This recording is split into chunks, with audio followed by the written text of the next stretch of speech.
enough of that shite music.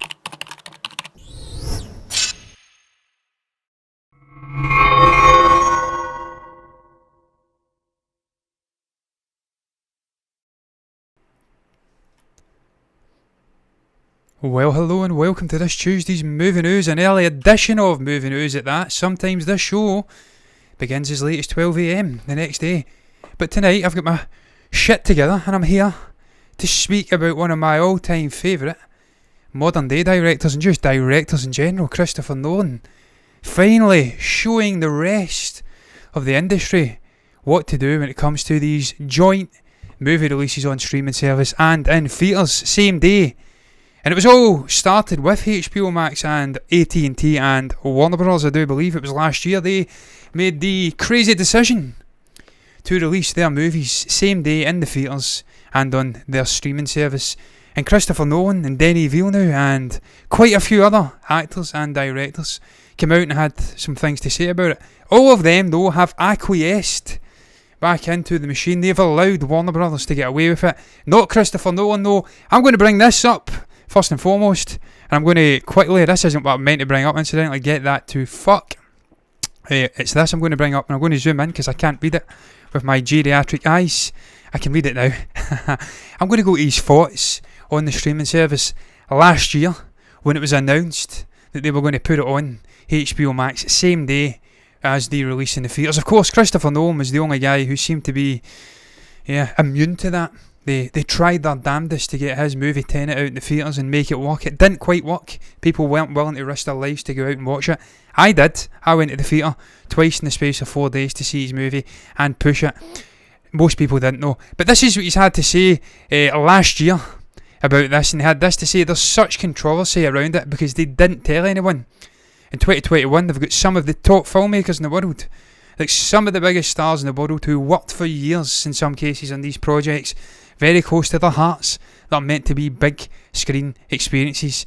They're meant to be out there for the widest possible audiences, and now they're being used as a loss leader for the streaming service, for the fledgling streaming service without any consultation. He called it a bait and switch. He wasn't happy about it.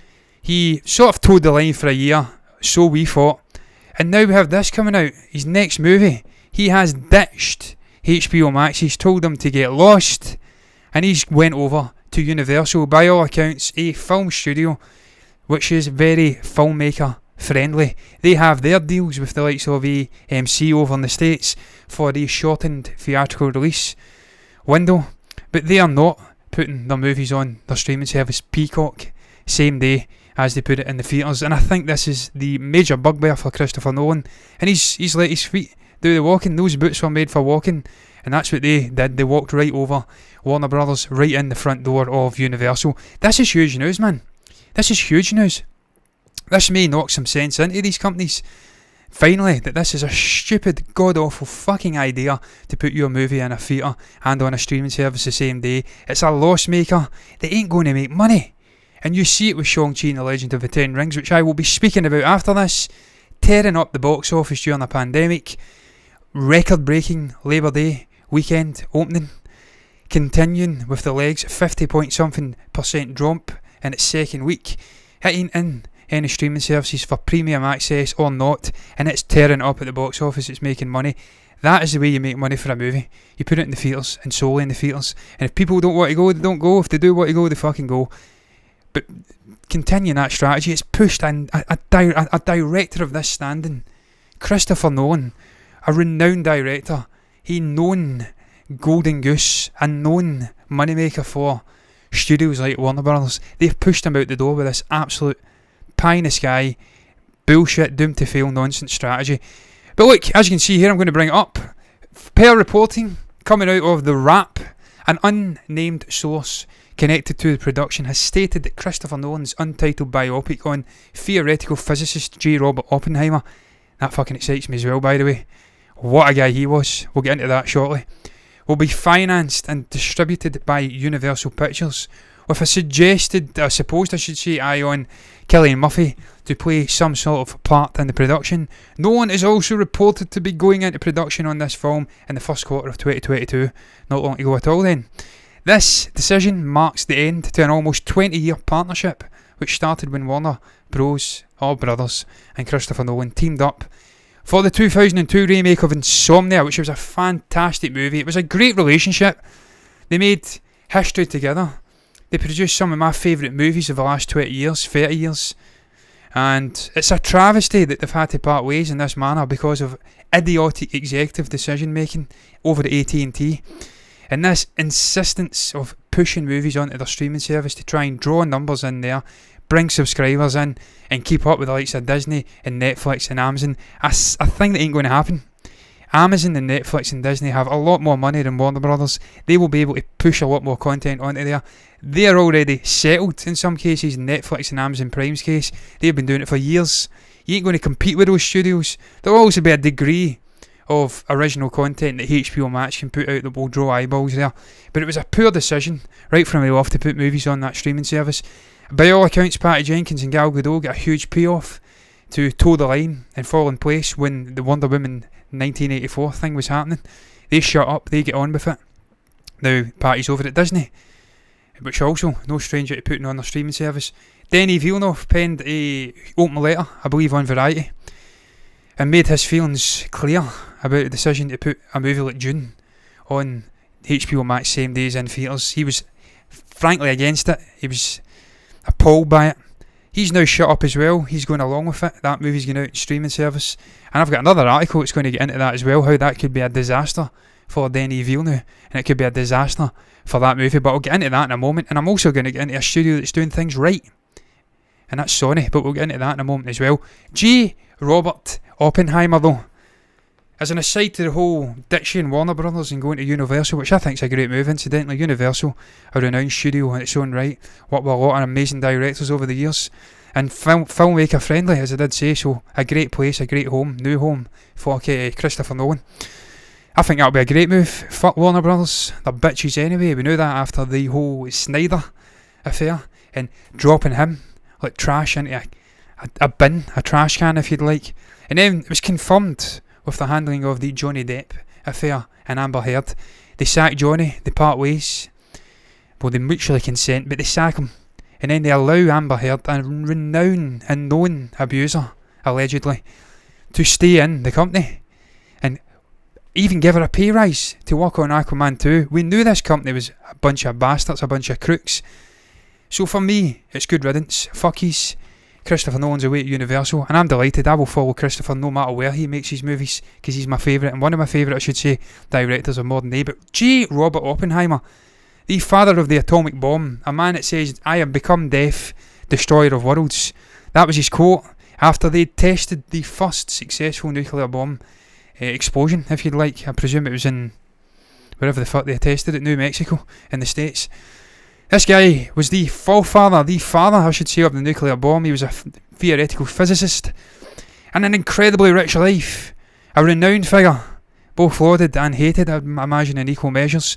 For Christopher Nolan to be taking on a biopic of this man, that marks another change in tone, another change, another march into a new genre for Christopher Nolan. A man more renowned for sci-fi and fantasy movies, if you like. Well, I would say Interstellar was a fantasy movie. He was, well, and obviously Batman, a comic book movie. I don't recall him ever doing a biopic. If he has, then someone can comment below if I've missed it. He ain't done many movies. So for him to be doing a biopic and of J. Robert Oppenheimer, this is another change of tack for the director and an exciting venture. He done a history drama, I can't even speak, with Dunkirk. So he's dabbling with new genres, and I'm fucking excited for that, and I cannot wait to see what he brings to this movie. And if it's Cillian Murphy, if he is indeed maybe playing Robert Oppenheimer, I mean, he looks like him to an extent. He can get his face gone. We've seen that in Peaky Blinders. I see no reason why he can't play an older version, a younger version, any version of Oppenheimer. A man who has worked with Christopher Nolan on a number of movies now, and we know he likes to go to his favourites, as all directors do. But look, man, this as well, I found this so interesting, because it all interconnects. I'm looking at Bayern Munich beating Barcelona 1-0. Fantastic. So I've got music playing here. What's going on here then? We'll pause that because I'm going to get fucking copyright striked. Fuck you. Screen rant, bitches. But yeah, this all interconnects. I get sidetracked there when I seen Bayern Munich get scored. June 2, it all interconnects into this whole HBO Max dual release strategy. I know I've been speaking about this for months now, my concerns. I'm a big fan of Denis Villeneuve as well, and a huge fan of Dune and what Frank Herbert delivered with those novels. And I'm so excited to see this movie with an incredible cast: Oscar Isaac, Josh Brolin, Timothée Chalamet, Zendaya, Jason Momoa, an unbelievable cast with great potential to be a new franchise with multiple movies in said franchise. I've aired my concerns over this movie and the continuation of this stupid strategy to put this on HBO Max same day. It will be inevitably pirated. It will be accessible illegally within hours, and that will absolutely affect this movie's box office performance, and that will then affect its ability to have a sequel and multiple movies afterwards. And we know this is only half of the first book, so there's untold stories after this movie that we simply have to see. So for HBO Max and Warner Brothers to continue this, to continue the idea of putting it in a streaming service same day, for me, they are neglectful in the extreme, and they're deliberately sabotaging Denis Villeneuve's hard work, blood, sweat and tears, and the hard work and blood, sweat and tears of everyone on that poster there. And as you can see here, this is it, kinda confirmed. It's pretty much confirmed that they're sabotaging it, and that it's going to be very hard for this movie to get a sequel. This is what they're saying here. It's coming in from Screen Rant. Despite Dune Part 2 being pretty much confirmed by its director, well, he wants it, Denis Villeneuve, any sequel to the highly anticipated sci-fi epic Dune reportedly depends on how well Part 1 performs on HBO Max. I can't fathom it. I just can't fathom it. You've got a $250 million movie with an incredible cast, bolstered wall to wall with talent. You've got an incredible concept. You've got The Lord of the Rings meets Star Wars meets Star Trek. So much potential. One of the greatest directors, current day, helming it. He's passionate about it. He's read the books. He wants to make the sequel. And you are putting its potential sequel on the line by seeing how it performs on HBO Max. It's a fucking streaming service. Who gives a fuck? This is a $250 million movie. It shouldn't be about streaming services. It should be about raw box office numbers in the theatres. It's insanity to me. Absolute insanity. And if they do end up sabotaging this and it doesn't perform as well as imagined on HBO Max because of piracy, which has been proven by Suicide Squad, Black Widow, numerous other releases, then woe betide the bastards, because I will never watch another movie from Warner Brothers ever again. And I'm sure there's going to be 1,000 other people, if not thousands more people like me, who will turn their backs on the studio for fucking over someone like Denis Villeneuve and destroying an incredible potential franchise in June.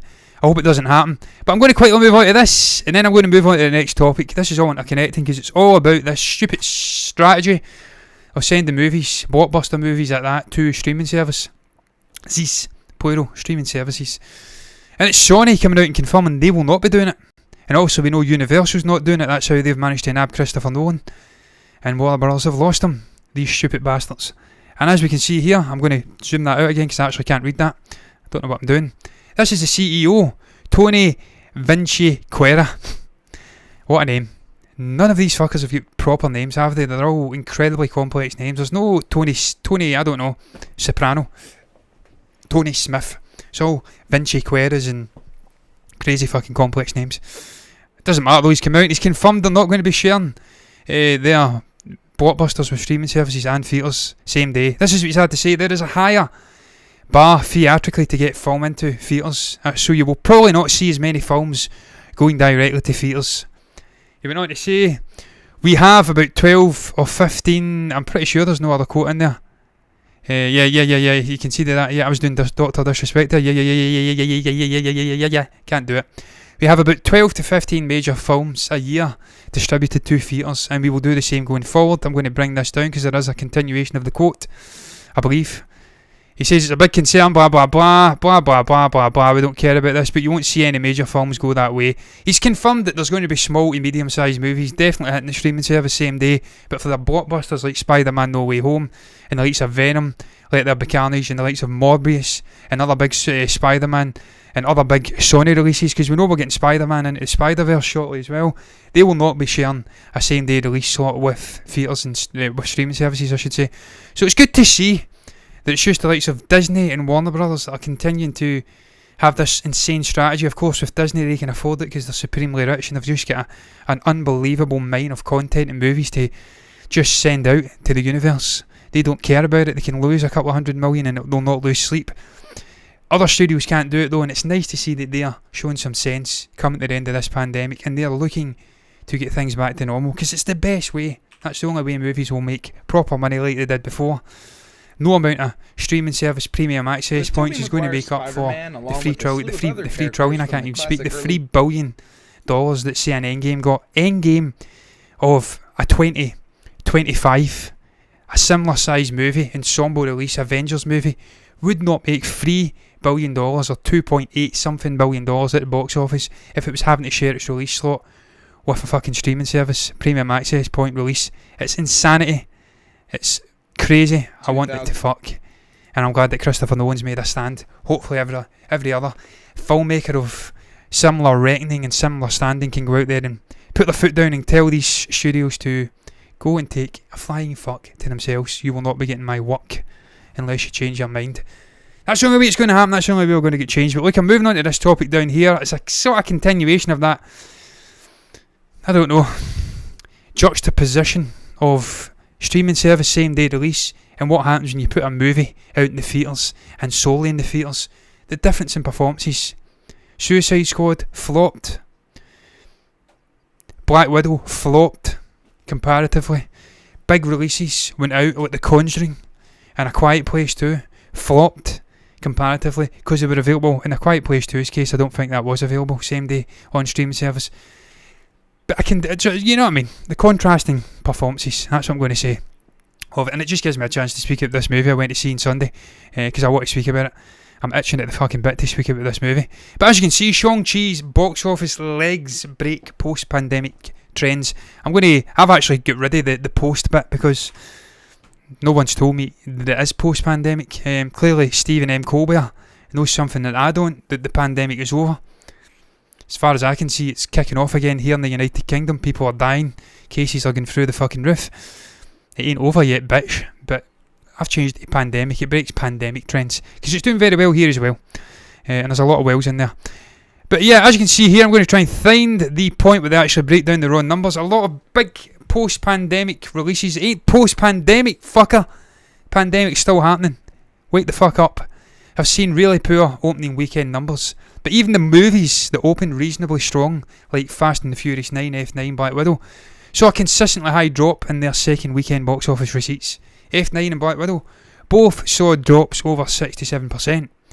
But even movies with softer openings I should say, we're seeing second week drops in that range. There are a few exceptions such as Free Guy, that's the Ryan Reynolds effect, and Taika Waititi, which only dropped an amazingly low 34.8%. But even those, with those legs, anything opening that low, $28 million in Free Guy's case, is still struggling to clear $100 million at the box office. As seen with the Suicide Squad, Space Jam: A New Legacy and others, which would have happened with ease in the pre-pandemic box office. Shang-Chi and the Legends of the Ten Rings didn't only post a record high Labour Day weekend box office haul of $75 million, $94 million when the full 4-day holiday weekend is counted, but now its second weekend is only down 52.5% from its 3-day opening weekend numbers, which is a massive improvement in general, but especially compared to other movies opening over $70 million like F9 and Black Widow. They're going to go on, and I don't really give a fuck about what they're saying here, because needless to say, you can see there is the raw takings of this movie 2 weeks in. $256.5 million internationally, $144.5 million in the US, in the North American markets. Huge amount of money during the pandemic for a Marvel movie. Obviously, Bob Chapek came out and says it was an experiment, this shortened theatrical release window, and the first time they were solely putting a movie out in theatres since the shit hit the fan last March. And as you can see here, this is what happens when you take that risk, when you put the movies in the theatres only. Nearly $300 million in 2 weeks. An incredible performance, and to be fair, I think Simu Liu and everyone involved in that movie thoroughly deserve every penny they get. It's an incredible movie. One of the best standalone origins movies I've seen in the Marvel Cinematic Universe. And I don't really count the likes of Captain America. I mean, it was an origins to begin with, the first Avenger. But they are greater stories interconnecting into trilogies, so I disregard them now. And I think of other standalone movies like Captain Marvel and Doctor Strange. And I think to myself, and also the Hulk with Ed Furlong, and I compare them to this one, and I think this is genuinely up there with Doctor Strange for me. I actually think it's better than Doctor Strange. It's an incredible start to a Marvel Cinematic Universe career for Simu Liu. It was an incredible performance. The father figure, I think it was played by something Lung, I can't recall his name off the top of my head, was outstanding. Awkwafina was hilarious. And obviously, the great Sir Ben Kingsley, playing a Scouser, playing an actor, fucking hilarious as well. A great movie, amazing CG, and a stunning sort of East Asian score. I loved it. What a movie. What a performance from Simu Liu. Cannot wait to see this guy moving forward into the MCU. Incredible fucking movie. I loved it. Thoroughly deserving of the high 90% it's getting on Rotten Tomatoes. And so happy to see it's doing well at the box office, because it proves these bitches at Warner Bros. And Disney wrong for choosing to do this strategy, i.e. putting movies in streaming services and theatres same day. It ain't going to work. It's going to be pirated within a fucking day, and then you're going to lose money. Use your brains. Use them meant to be businessmen, businesswomen. Put the fucking movies in the theatres and only in the theatres. It really does make sense. Can I just switch that off and make sure it's worked right? Moving on to the next topic though, and it's all about a continuation of Marvel in a sense, but in this case, what could be, what might not be, with Andrew Garfield. This guy's been out and he's been bumping his gums for weeks now. He's been bumping his guns about Spider-Man, talking about it. He's been talking about Tom Holland here, and he's been talking about what is happening, what isn't happening with this cinematic universe, what's happening with a potential appearance in this multiverse story. And in this case, he's continuing this absolute nonsense that he isn't in this movie. And I'm saying it's a nonsense because I fundamentally don't believe that what he's saying is true. I do not believe this guy's not in this movie. I think it would be blasphemous in the extreme to not put Tobey Maguire and Andrew Garfield in this movie. You've got a multiverse storyline. You know you're going into a multiverse saga here, potentially. And you've got these two great Spider-Man actors, loved and lauded by many around the world, many Marvel fans, just film fans in general. And we know they didn't get a nice, fitting conclusion to their tenures as Spider-Man. Why would you not bring them in? Implement them into a multiverse story with a Sinister Six taking on one Spider-Man, bail him out, help him, mature him. It makes sense to me. I don't know why you wouldn't do it, and I'm telling you now, man, I'm going to fucking fly over to Marvel Studios and burn that place down if these bitches do not put these guys in this fucking movie. I'll be raging. I won't. I'll be okay, as long as the story's good. But you get what I mean. I want this guy in this movie. He has to be in the movie, but he's been out speaking, and he seems adamant that he's absolutely not in the movie. Of course he's not going to come out and say, yes, I am in No Way Home, and so is Toby, my great friend, and we're all fighting the Sinister Six, and guess what? Mysterio's back as well, and we've got all these other we'll just give you the whole story, guys. We'll tell you everything. There'll be no surprises at all for you to go and see in the theatres. We'll tell you everything. That's not how it fucking works. Of course he's not going to say he's in it. But he was asked about this image. I believe it's this image. It may be in the article. Is it in the article? It's not in the article. It's an image of him. Is it? It's not that. That ain't it. That is definitely not the image. Needless to say, there's an image floating around of him potentially on the set of No Way Home. He was on, I believe, Jimmy Fallon, and he was asked about it, and he says, yes, I have seen it, I heard about it, I did see it, and it's a Photoshop. He's continuing this fame. Apparently there was groans in the crowd, and he says, I'm just managing expectations. He's continued that again. I am managing expectations. So I don't know whether this guy's telling the truth. I don't know if he is in the movie or not, because of course I'm not clairvoyant. I don't have access to the future. I am not aware of what is going on with the plot of No Way Home. We spoke about it the other day, and there is a potential for them not to bring two Spider-Man characters in and make it a completely different, throw you under the bus, shock horror kind of story, in the sense that it could be a Sinister Six movie, but not like you'd seen or imagined. It's a Sinister Six movie, but not as we know it. I'm trying to say that Spock quote from Star Trek, and I'm fucking butchering it. It's live, Jim, but not as we know it. It's a Sinister Six movie, but not as we know it. They could actually be needing help from Spider-Man to get back to their own timelines. They could be friendly Sinister Six, and it could be Doctor Strange and some other villainous sort of turn that's trying to take them all on. That would be a turn up for the books. That's the only way I can imagine no need for two Spider-Man characters if it's actually Tom Holland helping these guys to get back to their universe. No Way Home, hence the actual title. I don't believe it though, and I think he is talking porky pies. I think they will be in the movie, because of course we've got Electro from Andrew Garfield Spider-Man, and we've got Green Goblin and Alfred Molina's Doc Ock from Tobey Maguire Spider-Man. Why would you bring these characters in who have no relation, no connection to Tom Holland and his character, if you're not bringing those ones back? But I digress. I've fought the corner for that long enough. He was out speaking about, obviously, Tom Holland and his portrayal of the character as well. I'm desperate to try to get this advert to fuck. It's like a wall-to-wall advert for companies here, and we don't do free advertising here, to be quite frank. Where's my mouse cursor? Get that away, man. Bolt. He's been out speaking about Tom Holland and his admiration of Tom Holland and his performance as a character he's familiar with, of course. I have seen the trailer. You're in the trailer, you bastard. I'm sure you're there somewhere. And they're just they're hoodwinking us. You better be in this, Andrew. And I think that Tom Holland is the perfect Peter Parker in Spider-Man. So I'm just super stoked. And I get to just like be a fan again, which is my preferred position. Well, it's not my preferred position for you to be a fan again. It's my preferred position for you to be in this movie, Andrew, and actually portraying another Spider-Man that's helping Tom Holland Spider-Man. That's my preferred position. That's what I want to see. But look, if it is indeed true that you're not in the movie, then look, all the best to you, Andrew.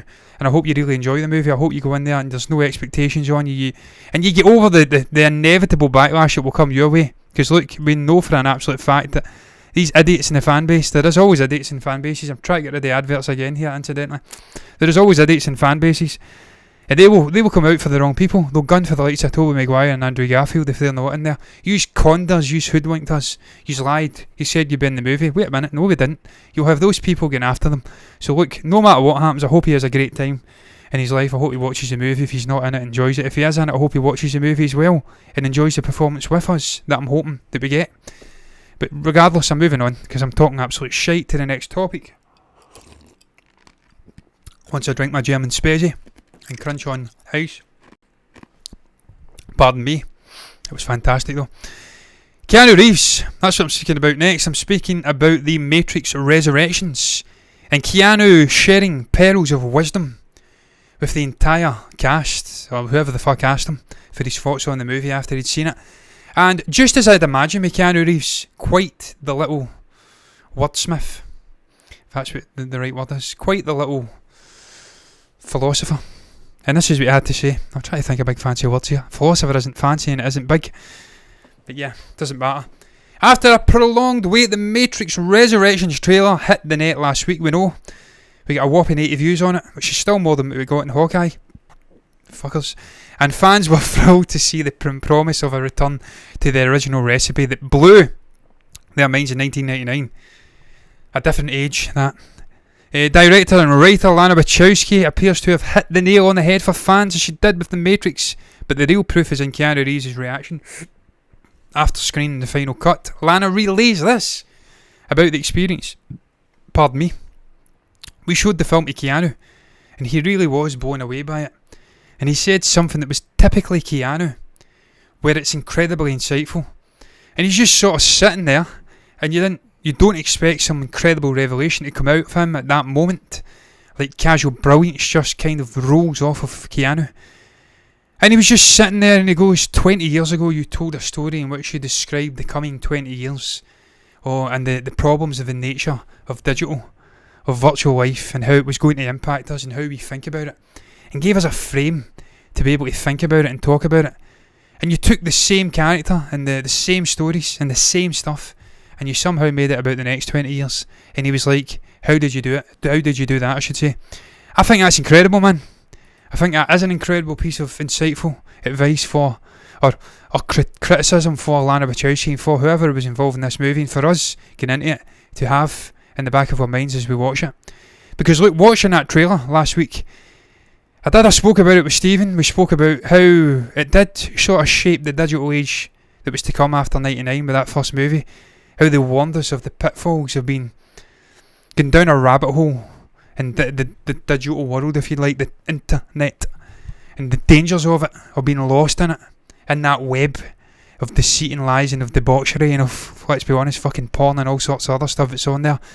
They warned us back in '99 about this. They warned us about the onset of a new digital age, and the brilliance it could bring, and the wonders it could produce, and also the darkness it could come with it. And they'd done an amazing job of sort of forebodingly telling us what was to come. And just the metaphorical stuff getting in there, the actual unplugging you, the actual free. And what has came since, man, people detached, unable to have a conversation, unable to sit without fidgeting with a phone in their hands. It was very prescient. And it's also just heartening to see that she's harnessed that from that movie, harnessed the brilliance, the message, the core theme, and she's projecting it into a new generation, into a new era. Because look, this is us in the middle of this digital age. We've got fucking everything, we're connected, it's cyborgs, always alert, always on. Fucking watches tracking us, tracking our heartbeats, tracking our VO2 max. Phones telling us where we are. We're like fucking wizards. If you were to go back 200 years ago and show people what you had in your midst, the knowledge, the gadgetry, they would think you were a fucking wizard. They'd think you were Gandalf running about. You'd be like a god back then. And that's what we are now, and we need a different kind of story. We need to harness that same idea but project it in a different manner, and it looks as though they're doing it, man. It's going deeper into that web, it's going deeper into that matrix. It's a different story, but it's familiar, and I cannot wait to fucking see it. The fact Keanu's watched it, in fact he even picked the script up, read it and decided, I want to be in this. That's what got me excited for this movie, because that guy can pick anything. He's made it, he's back, he's super rich, he's got his life set with John Wick. He doesn't need to do this. The fact he chose to do it again means it must be fucking good. The fact Carrie-Anne Moss came back, Jada Pinkett Smith, you're attracting another talent like your Neil Patrick Harris's, your Yahya Abdul-Mateens, and of course your Christina Ricci's. That tells me the script was good. The fact he's seen it and he's got this and beautiful, insightful message to sort of impart on us, it excites me, man, no end. It must be good. It must be good. I cannot wait to see it. The trailer fucking excited me, I tell you, no end. And that's without Lawrence Fishburne and Hugo Weaving. Could you imagine how much I'd be excited, how much more excited I would be if they were in that movie? My. But look, they're not. But look, I'm going to move on, man. I'm going to move on to this one, because this is another movie that excites me, I have to say. I wouldn't be speaking about it if it didn't. I don't tend to speak about things that don't excite me, that don't get me up for doing shows, because that would be a bit dull and depressing if I was speaking about things that fucking I detested, or that put me in an unhappy mood. Oh, sometimes I do speak about that as well, the likes of Amber Heard. But Keegan-Michael Smith, I can't even speak. Keegan-Michael Smith, you've just made a name up there, John. Let's try that again. But Keegan-Michael Key joins the Willy Wonka prequel. And if you don't know what this Willy Wonka prequel is, if you've been perhaps hiding under a huge rock for the last couple of years, and yes, that's Michael Keegan, Keegan-Michael Key. I always screw that guy's name up. It's like David John Washington, Bong Joon-ho. I always screw names up. Even when I've just read it, I screw it up. But that is him there. He was in, I do believe he was in The Predator. I'm pretty sure he was in. Was he in The Predator? I think he was in The Predator. I think he was, and I hated that movie, but he was fucking funny. He's a funny guy, that's what I'm saying. He's always consistently hilarious. He's a great actor. And he looks like me. He's got that look, he's got the beard, he's got the shaved in head. He's a cool, dapper looking guy. But I digress, man. This movie, this is Sony. They're taking the Willy Wonka, Charlie and the Chocolate Factory hero, obviously Willy Wonka, as I just fucking said, and they're giving him a prequel, a backstory, an insight into how he met the Oompa Loompas, how he got all of this wackiness and put into this one confined space with this chocolate factory. That's what they're giving us. They're giving us a prequel, as you can see there, about the earlier days of Willy Wonka from Charlie and the Chocolate Factory. And they have introduced Paddington's Paul King, I should say, the director of the Paddington franchise, I should say, Paul King, because I completely fucking butchered that there. A franchise that I've loved, by the way, and look, he's not involved in the third movie, but if it pops at all, if it's even semi-decent, get a genuine chance of being up there with the best movie trilogies we've ever seen. That's how good I rate Paddington 1 and 2. I think they're fucking heartwarming, emotional, funny, just great movies. They've got everything, and the villains have been great. Hugh Grant, it reinvigorated my love for Hugh Grant, a love I never had, to be honest. I now respect him more and more, and him playing a villain in that movie got me, very happy indeed. I was a happy man watching it. So with him on board with us, and with also Timothée Chalamet being, cast to play Willy Wonka himself. And then you start filling out the cast, and you bring in a Keegan-Michael Key. I got to tell you, man, it's exciting times for me. I think this movie's going to be gold. I thought it'd be gold the minute that Paul King came in. In truth, I thought that would have been hit. I thought that the concept of this fantasy, this Roald Dahl, isn't it? I think it's Roald Dahl, done it. The fantasy setting, that core material, and sort of embellishing it with a prequel story, and putting it in his very, I don't know, safe hands. I just thought it'd be a success then. There was talk of Michael B. Jordan coming in. There was talks of lots of different actors coming in to portray Willy Wonka. They cast Timothée Chalamet. That told me right away he'd seen some snippet of the script. It must have been fucking good, because this is, again, much like Keanu Reeves, a guy who can do anything he wants. He doesn't have to come on and do a movie like this for money, for, I don't know, success. He doesn't need it. He's working with the likes of Denis Villeneuve. He's working with the likes of Steve Carell in great movies. And he's working with the likes of Robert Pattinson in fucking historical dramas for Netflix. This guy's made it. There must be something in this script, that's what I'm saying. You then start putting him in, you bolster out the cast, and for me, man, it's all of the components so far to be a very, very exciting, very successful movie. And look, I loved the first Charlie and the Chocolate Factory. I wasn't much a fan of the Tim Burton, Johnny Depp one. And look, they're two guys I loved. I grew up watching the likes of Edward Scissorhands. I grew up watching the likes of fucking, what is it called? The Corpse Bride thing. That thing with the stick, sort of lanky characters, stop motion. What I'm saying is I grew up with them. I grew up with all of these movies and I loved them. So I should have enjoyed that movie, but it was creepy. It looked like a pedo to me, and it just didn't quite hit. It was too creepy. I mean, there was creepiness in Charlie and the Chocolate Factory, but they get the balance right. They didn't get the balance right with the Tim Burton movie, so it didn't work for me. So all the components are there. I love the original. I love the actors. I love the director. It's exciting me, man. I hope it's going to be amazing. Hopefully it's going to be good. If it's unsuccessful, if it's a flop, I will be a broken man, shall we say. But wait, I'm going to move on, because I was so close to getting off a cliff a couple of times there. I don't want to tell you how close I was, but I'm just casting an eye at this game. This game's intriguing me. I've got it on to the right. I'm a big Bayern Munich man. I'm a Celtic man first and foremost, but I also love Bayern since he rocked up to Glasgow 24 years ago for a testimonial. And it's been an everlasting relationship of love from me when it comes to Bayern Munich, and just Munich in general. I love the place in Bavaria. But look, I digress. I'm getting sidetracked. Getting into this final topic. Lashana Lynch, as you see here, has joked over a 2-year-old. Jokes a 2-year-old could play James Bond and still make it a success. Now, that isn't why I'm talking about this, because it's tongue-in-cheek. It's fine. She can joke. Look, she's probably right. And what she says, a 2-year-old probably could play. You could do, it's almost like Boss Baby, isn't it? Meets a spy thriller. But if it was animated, people would fucking watch it, man. I'm guaranteeing you right now, people would watch it. But it's the other comments that I slightly disagree with, and we'll get into it, because she's underestimating the backlash that would happen if this were to transpire, what she says here.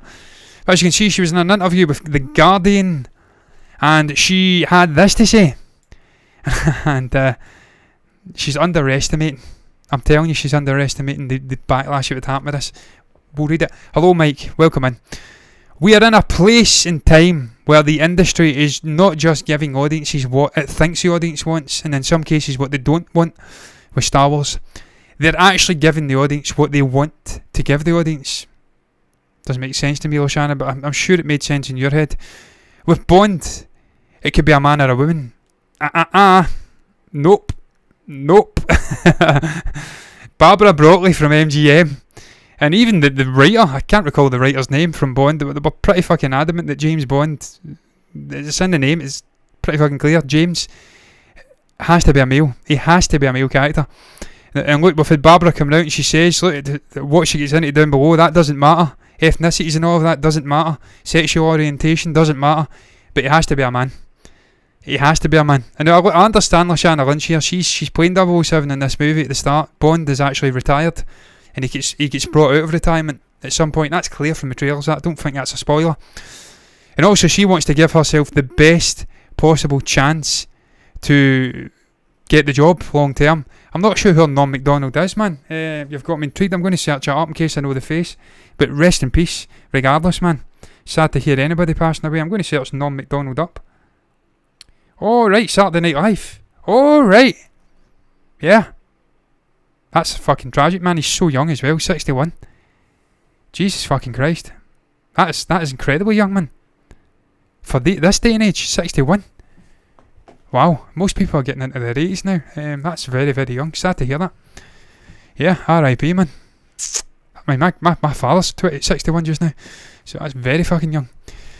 Always sad to hear people passing away. And look, I love Saturday Night Live. I've watched numerous sort of skits, if you'd like to call them, from that. I never actually catch it live myself because obviously it's 5 hours behind in New York, I believe. But yeah, I tend to catch it, and I love the likes of the Jim Carrey stuff and stuff like that, playing Joe Biden, and just over the years, man, Alec Baldwin and all of the stuff they do, man. It's fucking Eddie Murphy getting back, and they're really talented. They're a talented bunch of comedians. Sad to hear that. But yeah, man, getting back to this. I'm sorry, I'm totally changing it. Okay, yeah, he's dead. Let's move on. That's not what I mean, but I'll get back to the quote. We are in a place in time. I fucking read this, man. Yeah, man or woman, I disagree with that, Lashana, and I think most people would. They could be white, black, Asian, mixed race. They could be young or old. At the end of the day, even if a 2-year-old was playing Bond, everyone would flock to the cinemas to see what this 2-year-old's going to do. No. Well, yeah, as I says, you're probably right in terms of the 2-year-old thing. I know it's tongue-in-cheek. What you're basically saying is anybody can play James Bond. It doesn't matter their age. They could be a little fucking toddler. And obviously, it'd be successful. You'd have the sort of boss baby meets thriller, spy thriller thing. Alec Baldwin, of course, done that. And it could work. And look, maybe she's right. Maybe it would, but she's wrong fundamentally with the whole it could be male-female, because no one of a Bond fan base, of an experience to have watched the likes of Sean Connery and all of the other greats, would accept a female Bond. They just wouldn't do it, man. It'd get fucking hounded, the decision, and they would boycott it. There would be issues with the movies, man. They wouldn't make money. I'm sorry, they just wouldn't. That's the reality of the situation. Although I comment white, black, Asian, mixed race, I don't think that matters at the end of the day. I'd be quite happy to see Henry Golding. I'd be quite happy to see John Boyega. I'd be quite happy to see Idris Elba. The race aspect doesn't matter, but it has to be male. Plain and simple. And sadly that means Lashana Lynch can't play a character. But look, what I would say to that is just make a female version of James Bond. Do it. Make a female iteration.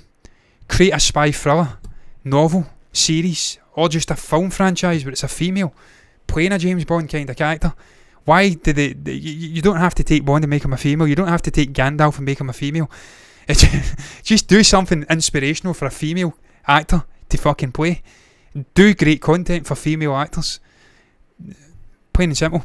But look, man, I don't know who's going to be the next James Bond. I don't know. I've not got a fucking clue who it could be. It could be Sam Hewn, it could be Richard Madden, it could be Idris Elba, it could be Henry Golding. I personally would love to see Luke Evans. That'd be my preference. Tom Hiddleston's another shout. And we were watching the Hawkeye trailer, and we get massive vibes of Jeremy Renner when he was running through the building ready to jump out with the suit and the tuxedo on. That gave me vibes of James Bond. So why not have an American James Bond? Why does he have to be British? But he has to be male, that's what I'm saying. And that's why I spoke about it briefly. I'm going to speak about something else before I end this show. I've got another little cool topic I want to talk about before I round it up. Incidentally, Mike, man, you were right about Shang-Chi, if you're still here. What a fucking movie, man. Astonishing start for Simu Liu. Incredible. See that sea dragon that was flying about, man? What a fucking moment that was.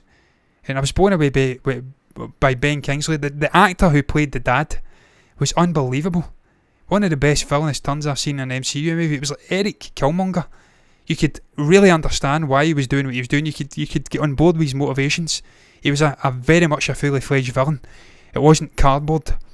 And I felt fucking genuinely sorry for the guy at the end. I genuinely did. It was a stunning performance. Lots of great performances in there. Aquafina, unbelievable. Wong comes in and he's fucking great at parts. The post-credit scene was amazing. The sister was amazing. Looking forward to seeing what they do with her. Some stunning action in there. Stunning. The backdrop of that sort of underground fight scene when they're out in the scaffolding. Fucking incredible scenes. Unbelievable sequence. The Crouching Tiger, Hidden Dragon stuff with the father and the mother at the start. The score. Unfucking believable. Great movie. Really enjoyed it. You were right. And so were all the other people that says it was stunning. It was cancer. He kept it a secret. He's been dealing with it for 10 years. That's unfucking believable, man. There's more and more people just giving information to the public, putting it out in the public domain that they're dealing with these cancers, these illnesses. Obviously Chadwick last year, and then I fucking blank on his name. It's absolutely shocking. He's just passed away. I always do this. We always forget his fucking name. Even the fucking comedian himself used to joke about it. It's that guy off 8 out of 10 Cats. I can't believe I'm blanking on his name. I'm going to search him up. 8 out of 10. Fucking terrible. Unbelievable. I can't believe I'm blanking on his name. Sean Locke. He passed away as well. He had cancer and he kept it to himself. And obviously it was a real surprise when he passed away. So it's a fucking shame. But look, I think it speaks volumes about the individual when they keep that under wraps and they just deal with it personally. They're not looking for sympathy. They're not looking for an emotional outpouring or whatever. They're not looking for it. They're just happy to deal with it. Incredible. Chadwick Boseman was... I'm telling you, man, I've seen some celebrity people dying and I've been a little bit upset about it, but he was the worst I think I've ever been, man. I could not fucking believe it. It shocked me. It depressed me for days, man. It actually sucked the life out of me for about a week after he passed away. I could not believe a vibrant guy like that passing away. It stunned me. That's the most I've ever been affected by somebody passing away. I could not believe it. Unbelievable. And again, it was a similar idea. He was dealing with cancer, colon cancer. Kept it under wraps. So again, measure of the man. Incredible, man. You're absolutely right. It was. The fantasy part was stunning. Just at the end, man, just all the sort of mythical creatures that you've seen. I've seen them in video games back in the 90s. The sort of gargoyle lions and the sea dragon. Bringing that to life. It was a stunning effort by everyone involved, man. And I'm really looking forward to the character moving forward. As I says it last night, we were speaking about could Benedict Cumberbatch's Stephen Strange lead the Avengers now. I think see me lose Shang-Chi at some point. Next 5-6 years could be a leader of the Avengers. I really do. But I'm ending with this. I just thought this was cool. I didn't even put it in as an official topic because, to be quite frank, it's nothing. But I'm fascinated by the way films get made, the processing. I love those prequel Star Wars movies and the documentaries, the behind the scenes, how they built it, storyboarding, the concept arts, the process of miniature model making, everything. I love seeing how movies get put together. Get that advert too. Fuck, man, where is my mouse cursor? Get it away. Where is it? Let's bring it over. I'm sick of adverts coming up. JD Sports, bugger off. And here we have James Gunn. He's out showcasing the beginning of Guardians of the Galaxy Volume 3 and where he's at with it. And he just puts this simple little photograph down. And there's another one, I'm going to get into it. Stack of hand-drawn storyboards I just finished from the past few days of Guardians of the Galaxy Volume 3. This represents 12 pages of script and it will be the foundation for this section of the film. Designing the film like this is the most important part of my job at this point. I think that's incredible. He's got these sort of card things and he's storyboarding it out and he's drawn it all by hand. And look, you get to it here and this is what he's actually doing. Somebody says to him, would you ever consider publishing your storyboards for each volume from in the same form? Similar to what they did with Star Wars. Obviously with incredible storyboarding back then, incredible artists involved. And this is what he replied, I would, but if my storyboards were anywhere near that good, mine are not beautiful, but they do the trick for helping me to remember exactly how I pictured every shot and the movement from shot to shot. I personally would love to see that in a book form. I'd love to see it. It doesn't matter about the artistic ability, it doesn't matter how crude it is. It's an insight into how this guy works, and I think he's a fucking incredible director, man.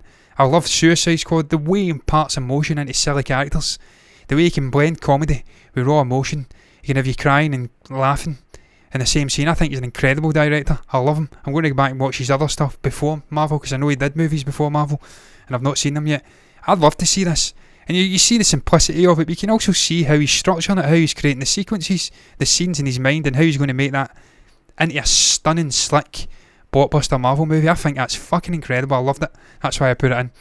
What would you rank Shang-Chi in the MCU, man? That's a difficult one. I'd have to map it out, but as I says there, briefly when I was actually speaking about the box office, I would rate it above.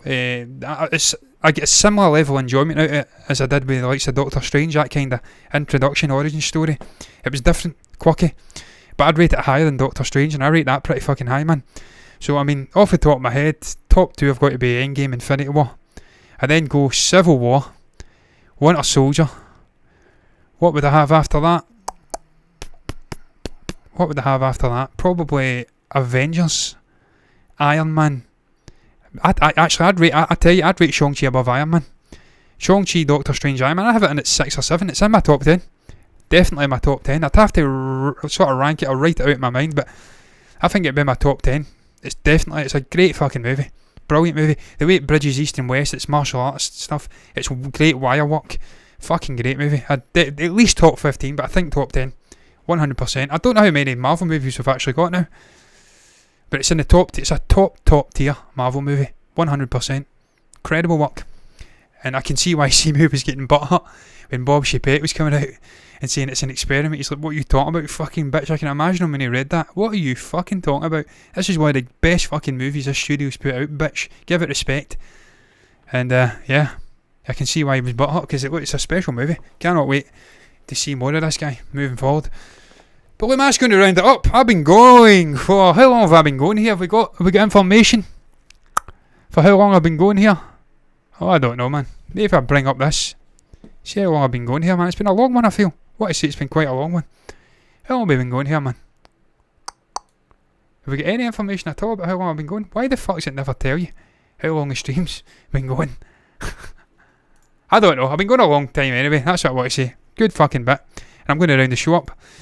What is your thoughts, man, on the topics I've touched upon? What do you make about that news of Christopher Nolan ditching Warner Brothers and moving over to Universal? Very exciting times for me. I can't believe he's finally done it. He's made a stand. He wasn't happy with the company and their decision to put movies on the streaming service same day as theatres. He made his displeasure known last year, and now he's told them to unceremoniously fuck off in his way to Universal, and that's where he's going to be residing from now on, presumably. Or maybe it'll be fluid, maybe he'll go between different studios. But I'm personally delighted with that. What's your thoughts about it? You can comment down below. What do you make about Shang-Chi's strong performance at the box office? Leading the way, pandemic era, showing how it's done, shock horror. As I said before, when you don't put a movie out on a streaming service same day it releases in a theatre and it's not accessible to piracy immediately, it makes lots of fucking money and the legs are good. What's your thoughts on that? You can comment down below there and share your thoughts about that down below as well. What do you make about Andrew Garfield continuing to play coy over his potential appearance in No Way Home? He is adamant he's not in it. I personally think he is in it, and I think he's talking absolute shite. You can comment about that as well. Finally, The Matrix. Keanu Reeves giving us some pearls of fucking wisdom about The Matrix Resurrections. He seems to have enjoyed it. What's your thoughts on that? And also Keegan-Michael Key joining the Willy Wonka prequel. And finally, Lashana talking about that Bond casting. Could it be a female, a male? Who do you want to see being the next James Bond? You can comment down below if you get anything to share at all in the comment section. You can also like the video if you've enjoyed it, subscribe to the channel, hit the follow button over on Twitch if you want to see more content, listen again in the future, and you will get me and Stephen back tomorrow if you do. Thank you very much, Mike, for coming in. Always appreciate it. Thank you for Stephen coming in earlier on and sharing his thoughts briefly via Movie Burners, the actual account. Appreciate comments all the time. It makes the show just flow better when you've got people to bounce off of. But look, I am done, man. I'm going to sit and watch Bayern Munich absolutely pulverising the fuck out of Barcelona in Barcelona. They're 2-0 up just now. Great to see. Bye.